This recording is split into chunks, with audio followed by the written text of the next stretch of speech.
ನಮಸ್ತೆ Anvay kitchen and ಕ್ರಿಯೇಷನ್ಸ್ಗೆ ಸ್ವಾಗತ friends. ಇವತ್ತು ಬೆಳ್ಳುಳ್ಳಿ ಮೊಸರು ಗೊಜ್ಜನ್ನು ಹೇಗೆ ಮಾಡೋದು ಅಂತ ನೋಡೋಣ.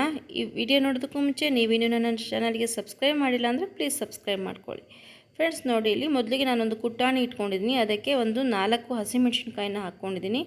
ಅದಾದ ನಂತರ ಒಂದು 8 ರಿಂದ 10 ಬೆಳ್ಳುಳ್ಳಿ ಎಸಳುಗಳನ್ನು ಸಿಪ್ಪೆ ಸುಲಿದ್ಬಿಟ್ಟು ಹಾಕ್ಕೊಂಡಿದ್ದೀನಿ. ಇದನ್ನು ನಾವು ಚೆನ್ನಾಗಿ ಕ್ರಷ್ ಮಾಡ್ಕೊಳ್ಬೇಕು, ಚೆನ್ನಾಗಿ ಪೇಸ್ಟ್ ಆಗೋ ರೀತಿ ಮಾಡ್ಕೊಳ್ಬೇಕು. ಈ ರೀತಿ ಕುಟ್ಟಾಣಿಲಿ ಕುಟ್ಟಿ ಮಾಡೋದ್ರಿಂದ ಟೇಸ್ಟ್ ತುಂಬ ಚೆನ್ನಾಗಿ ಬರುತ್ತೆ. ನೀವು ಕುಟ್ಟಾಣಿ ಇಲ್ಲ ಅಂತಂದರೆ ಮಿಕ್ಸಿಯಲ್ಲಿ ಪೇಸ್ಟ್ ಕೂಡ ಮಾಡ್ಕೊಳ್ಬೋದು.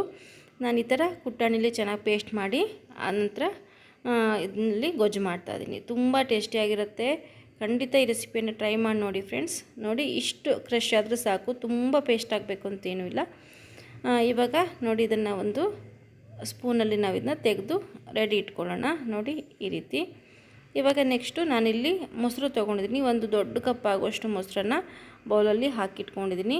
ಇದಕ್ಕೆ ರುಚಿಗೆ ಎಷ್ಟು ಬೇಕೋ ಅಷ್ಟು ಉಪ್ಪನ್ನು ಸೇರಿಸಿ ಸೈಡಿಗೆ ಇಟ್ಕೊಳ್ಳೋಣ. ಇವಾಗ ಇದಕ್ಕೊಂದು ಒಗ್ಗರಣೆ ಮಾಡ್ಕೊಳ್ಬೇಕು. ಒಗ್ಗರಣೆಗೆ ಮೊದಲಿಗೆ ಒಗ್ಗರಣೆ ಸೌಟನ್ನು ಬಿಸಿಗಿಟ್ಟು ಒಂದು ಚಮಚದಷ್ಟು ಎಣ್ಣೆಯನ್ನು ಹಾಕ್ಕೊಳ್ಳಿ.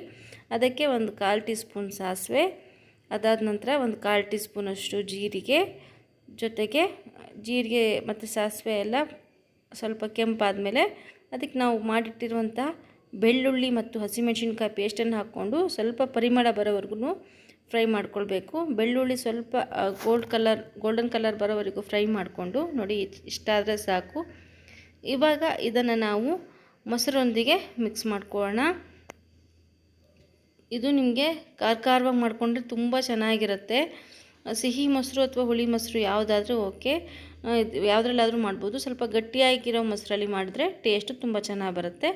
ಈಗ ಇದನ್ನು ಮಿಕ್ಸ್ ಮಾಡ್ಕೊಳ್ಳಿ. ಇದನ್ನ ಮಿಕ್ಸ್ ಮಾಡಿಕೊಂಡ್ರೆ ನಮ್ಮ ಬೆಳ್ಳುಳ್ಳಿ ಮೊಸರು ಗೊಜ್ಜು ದಿಢೀರಾಗಿ ರೆಡಿಯಾಗುತ್ತೆ.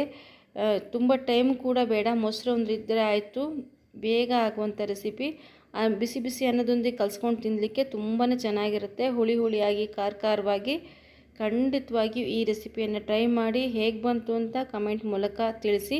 ಹಾಗೆ ನನ್ನ ಚಾನಲಲ್ಲಿ ಕ್ರಾಫ್ಟ್ ವೀಡಿಯೋಗಳು, ರಂಗೋಲಿ ವೀಡಿಯೋಗಳು ಮತ್ತು ಅಡುಗೆ ವೀಡಿಯೋಗಳು ಬರ್ತಾ ಇರುತ್ತೆ. ನೋಡಿ ಸಪೋರ್ಟ್ ಮಾಡಿ. Thank you for watching.